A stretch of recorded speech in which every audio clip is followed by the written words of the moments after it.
जय माँ गंधर्वपुरवासिनी, जय श्री महाकाल। सद्गुरुदेव एवं गुरु माँ के श्री चरणों में पुत्र का कोटि कोटि नमन।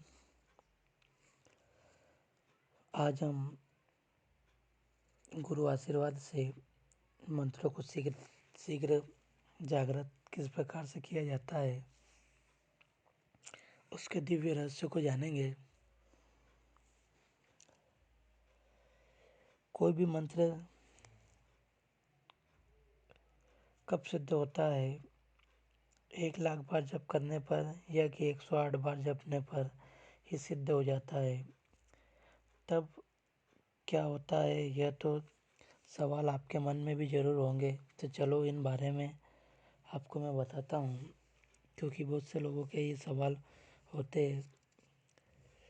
देखिए, मंत्र मुख्यतः 3 प्रकार के होते हैं: वैदिक, तांत्रिक और साबर। पहले तो आपको यह तय करना होगा कि आप किस तरह के मंत्र को जपने का संकल्प ले रहे हैं।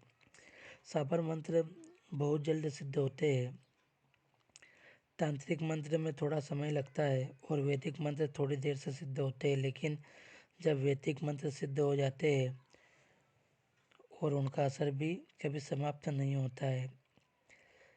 इसी प्रकार मंत्र के भी प्रकार होते हैं। मुख्यतः मंत्र 3 प्रकार के होते हैं: वाचिक, मानसिक और उपांशु। वाचिक जप में ऊंचे स्वर में स्पष्ट शब्दों में मंत्र का उच्चारण किया जाता है। मानस जप का अर्थ मन ही मन जप करना होता है और उपांशु जप का अर्थ है जिसमें जप करने वाले की जीभ या होंठ हिलते हुए दिखाई देते हैं लेकिन आवाज़ नहीं सुनाई देती है। बिल्कुल धीमी आवाज़ में जप करना ही उपांशु जप है। मंत्र साधना में विशेष ध्यान देने वाली बात यह है कि मंत्र का सही उच्चारण। दूसरी बात, जिस मंत्र का जप अथवा अनुष्ठान करना है उसका अर्थ पहले से ले लेना चाहिए। मंत्र सिद्धि के लिए आवश्यक है कि मंत्र को गुप्त रखा जाए। प्रतिदिन के जप से ही सिद्धि होती है। किसी की विशिष्ट सिद्धि के लिए सूर्य अथवा चंद्र ग्रहण के समय किसी भी नदी में खड़े होकर जप करना चाहिए। इसमें किया गया जप शीघ्र लाभदायक होता है। जप का दशांश हवन करना और ब्राह्मणों को या गरीबों को भोजन कराना चाहिए।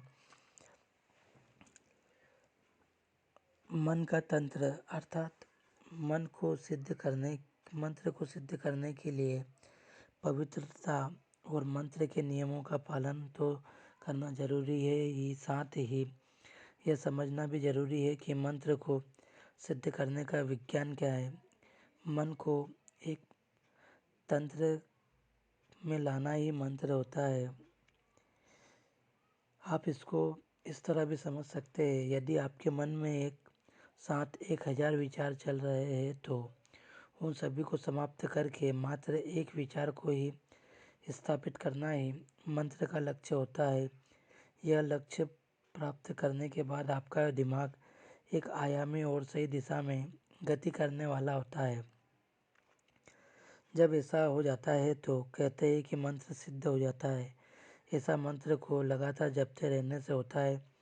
यदि आपका ध्यान इधर उधर भटक रहा है तो फिर मंत्र को सिद्ध होने में भी विलंब होगा। कहते हैं, करत करत अभ्यास से जड़मति होत सुजान, रसरी आवत जात से सिल पर पड़त निशान। इसी तरह लगातार जप का अभ्यास करते रहने से आपके चित्त में वह मंत्र इस कदर जम जाता है कि फिर नींद में भी वह चलता रहता है। अंततः एक दिन वह मंत्र सिद्ध हो जाता है। दरअसल मन जब मंत्र के अधीन हो जाता है तब वह सिद्ध होने लगता है। अब यह सवाल उठता है कि सिद्ध होने के बाद में क्या होता है और उसका लाभ क्या साधक को मिलता है या नहीं मिलता है। मंत्र से किसी देवी या देवता को साधा जाता है। मंत्र से किसी भूत या पिशाच को भी साधा जाता है। मंत्र से किसी यक्षिणी और यक्ष को भी साधा जाता है। मंत्र जब सिद्ध हो जाता है मंत्र को मात्र 3 बार पढ़ने पर संबंधित मंत्र से जुड़ी देवी देवताओं या अन्य कोई शक्ति आपकी मदद के लिए उपस्थित हो जाती है। ऐसे भी कई मंत्र होते हैं जिनमें किसी बाधा को दूर करने की क्षमता होती है, तो उन्हें जपने से वे बाधाएं दूर हो जाती है। मंत्र साधना भौतिक साधनाओं का आध्यात्मिक उपचार है। यदि आपके जीवन में किसी भी प्रकार की समस्या या बाधा है तो इस समस्या को मंत्र जप के माध्यम से हल किया जा सकता है। मंत्र के द्वारा हम खुद के मन या मस्तिष्क को बुरे विचारों से दूर रख कर नए और अच्छे विचारों में बदल सकते हैं। लगातार अच्छी भावना और विचारों में रत रहने से जीवन में हो रही बुरी घटनाओं और समस्याएं रुक जाती है और अच्छी घटनाएं होने लगती है। यदि आप सात्विक रूप से निश्चित समय और निश्चित स्थान पर बैठक मंत्र प्रतिदिन मंत्र का जाप करते हैं तो आपके मन में आत्मविश्वास बढ़ता है। साथ ही साथ आप में आशावादी दृष्टिकोण भी विकसित होता है, जो जीवन में आगे बढ़ने के लिए बहुत ही जरूरी है। मंत्र जिन्न के उस चिराग की तरह है जिसे रगड़ने पर उस मंत्र से जुड़े देवी देवताएं एवं शक्तियाँ सक्रिय हो जाती है। लेकिन याद रखें, मंत्र का स्वरूप वही व्यक्ति जान सकता है जो गुरुमुखी होकर मंत्रों का जाप करता है, उनके विधान को करता है।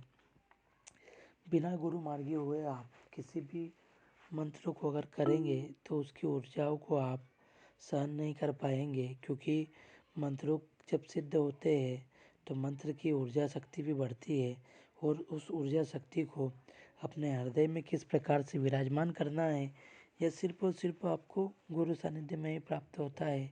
बहुत बार देखा जाता है कि व्यक्ति मंत्रों को मनमाने तरीके से सिद्ध करने की कोशिश करता है और नई नई मुसीबतों को पीले चावल दे देता है।